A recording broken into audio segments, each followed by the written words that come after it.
నమస్తే, నేను ప్రశాంత్. పిఎం నరేంద్ర మోదీ గారి పదవికి ఏమైనా గండం రాబోతుందా, ఎందుకు ఏంటి అనేది అయితే తెలుసుకుందాము. దీని గురించి అయితే మాట్లాడేందుకు ప్రస్తుతం మనతో పాటు సీనియర్ జర్నలిస్ట్ సిఎస్ రావు గారు ఉన్నారు. నమస్తే అండి. నమస్తే సార్, ఇప్పుడు మన పిఎం నరేంద్ర మోదీ గారి పదవికి గండం రాబోతుంది అన్నట్లు కొంచెం వినిపిస్తుంది. అసలు ఎందుకని ఆ మాట అనగానే విచిత్రంగా అనిపిస్తుంటుంది ఎవరికైనా. అవును, కానీ బీజేపీలో ఎప్పుడు ఏదైనా జరగచ్చు. ఎందుకంటే ఆర్ఎస్ఎస్ అనేది తీసుకునే నిర్ణయాల మీద బీజేపీ యొక్క పార్టీ నడవడిక ఉంటుందనేది సర్వత్రా తెలిసినటువంటి సత్యం. అయితే బీజేపీ పార్లమెంటరీ రూల్స్ ప్రకారం 75 సంవత్సరాలు నిండినటువంటి వాళ్ళు ప్రత్యక్ష రాజకీయాల్లో ఉండడానికి లేదు, ప్రత్యక్షంగా ఉండడానికి లేదనేది ఒకటి. అందులో భాగంగానే మురళీ మనోహర్ జోషి గారిని కానీ, అద్వానీ గారిని కానీ, వెంకయ్యనాయుడు గారిని కానీ వీళ్ళందరినీ ప్రత్యక్ష రాజకీయాలకి దూరంగా ఉంచారు.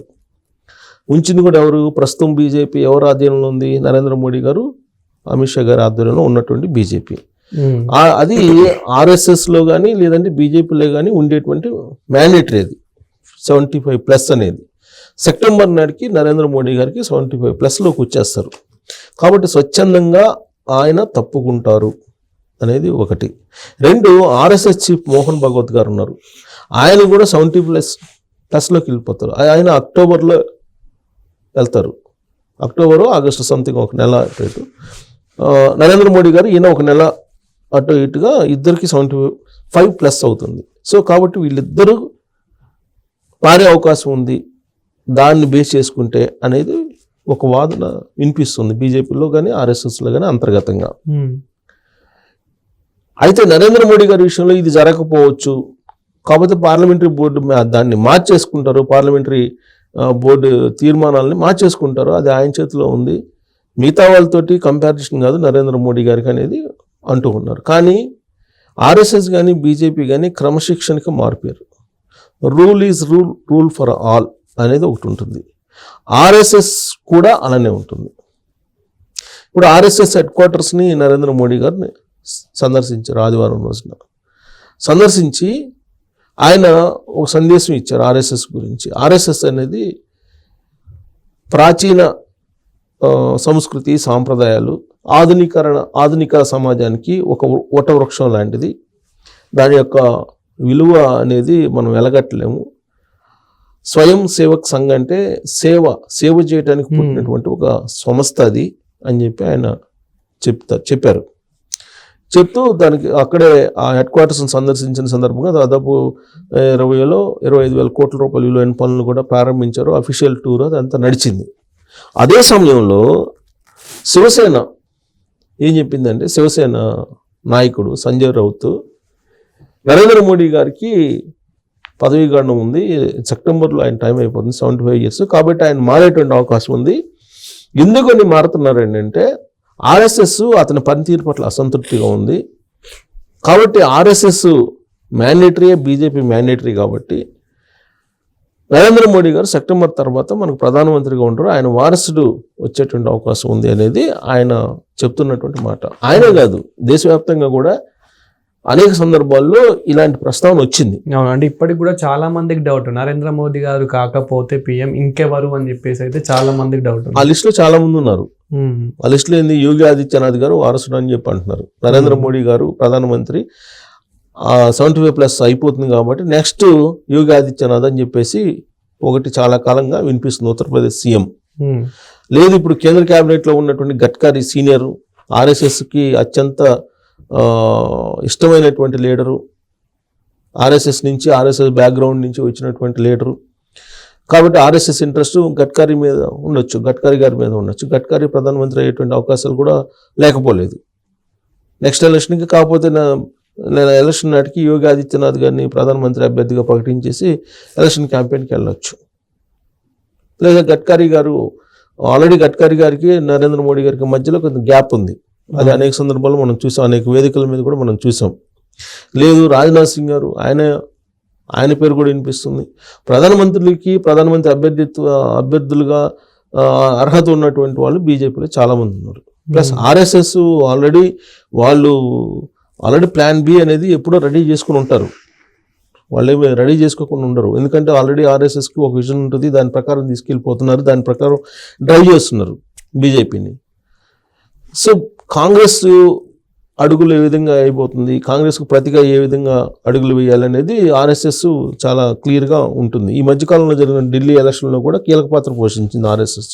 మహారాష్ట్ర ఎన్నికల్లో కూడా ఆర్ఎస్ఎస్ కీలక పాత్ర పోషించింది.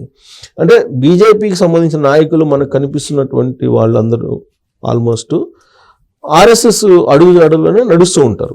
కాకపోతే కొన్ని సందర్భాల్లో ఆర్ఎస్ఎస్ను కూడా కాదని నరేంద్ర మోడీ గారు కొన్ని నిర్ణయాలు తీసుకున్నారు అనేది కూడా ఉంది. అందుకే ఆర్ఎస్ఎస్ అసంతృప్తిగా ఉంది, అతని పనితీరు మీద అసహనంగా ఉంది. ఈ మత సంబంధించినట్టు కొన్ని ఘర్షణలు ఈ విషయంలో కూడా కొంత అసంతృప్తిగా ఉంది అని చెప్పి అంటున్నారు. సో మోహన్ భగవత్, నరేంద్ర మోడీ గారు ఇద్దరు ఒకేసారి ఒకవేళ రిలాక్సేషన్ ఉందనుకో 75+కి ఇద్దరికి రిలాక్సేషన్ ఉంటుంది. ఇన్ కేస్ మోహన్ భగవత్ నాకు తెలిసినంత వరకు ఈయన నరేంద్ర మోడీ గారి కన్నా ఒక నెల ముందే మోహన్ భగవత్ గారు 75+లోకి వెళ్ళిపోయి ఆ పదవిని వేరే వాళ్ళకి ఇస్తారు, ఆర్ఎస్ఎస్ చీఫ్ పదవిని. వన్స్ ఆయన గౌరవించి 75 సంవత్సరాలకు కనుక ఆయన పదవిని నుంచి 5 ఏళ్ళకి తీసి స్వచ్ఛందంగా ఆయన్ని అనుసరించాల్సి వస్తుంది ప్రధానమంత్రి నరేంద్ర మోడీ గారు. ఖచ్చితంగా అనుసరించకుండా ఆయనేమో పదవి నుంచి 5 ఏళ్ళకి ఈయన పదవిలో కొనసాగటం అంటే అది బహుశా నేను అనుకోవటం అది వాస్తవ రూపంలోకి ఉండకపోవచ్చు అది. సో కాబట్టి మోహన్ భగవత్ గారిని అనుసరించేటువంటి అవకాశం లేకపోలేదు. ఆర్ఎస్ఎస్ హెడ్ క్వార్టర్స్ని సందర్శించినటువంటి నరేంద్ర మోడీ గారు ఆయన ఒక మాట అన్నారు.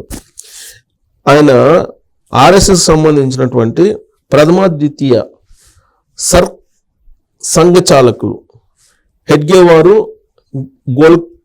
గోల్వాల్కర్ వీళ్ళు స్ఫూర్తి, వీళ్ళు ప్రథమ ద్వితీయ వీళ్ళు సంఘచాలకులు వీళ్ళు. సో వీళ్ళని స్ఫూర్తిగా తీసుకున్నాను, వీళ్ళ స్ఫూర్తితో నేను ఉన్నానని చెప్తున్నారు. యాక్చువల్గా ప్రధానమంత్రి 3వ అయిన తర్వాత సందర్శించారు ఈయన. గతంలో 2000 సంవత్సరంలో వాజ్పేయి కూడా 3వ ప్రధానమంత్రి అయిన తర్వాతనే సందర్శించాడు. అదొక సీక్వెన్స్, దాన్ని కూడా లెక్క పెడుతున్నారు వీళ్ళు. అంటే 3వ సందర్శించిన తర్వాత ఆర్ఎస్ఎస్ని, తర్వాత ఆయన ప్రధానమంత్రిగా దిగిపోయాడు. సో ఆ సెంటిమెంట్ని కూడా వీళ్ళు కొంచెం జోడిస్తున్నారు. ఇది శివసేన లాంటి పార్టీలు కూడా. సో ఇక్కడ ఆ సంఘ్ ప్రధాన కార్యాలయం సందర్శించి Madhav Netralaya institute and research సెంటర్ని కూడా ఆయన ప్రారంభించి అఫీషియల్ ప్రోగ్రామ్ని చేసి వికసిత్ భారత్ 2047 ఏదైతే ఉందో దాని దిశగా ఆర్ఎస్ఎస్ తీసుకెళ్తుంది సమాజాన్ని అనేది ఒకటి చెప్తూ 1925 నుంచి 1947 మధ్యలో స్వాతంత్ర పోరాట సమయంలో ఏం జరిగిందో అలాంటిది మరొకసారి పోరాటం 2025-2047 మధ్యలో మనం చెయ్యాలి. ఎందుకంటే వికసిత భారత్ 2047 తీసుకువెళ్తున్నాము. సో కాబట్టి ఈ పీరియడ్ చాలా ఇంపార్టెంట్ అని చెప్పేసి ఆయన చెప్పడం జరిగింది నరేంద్ర మోడీ గారు.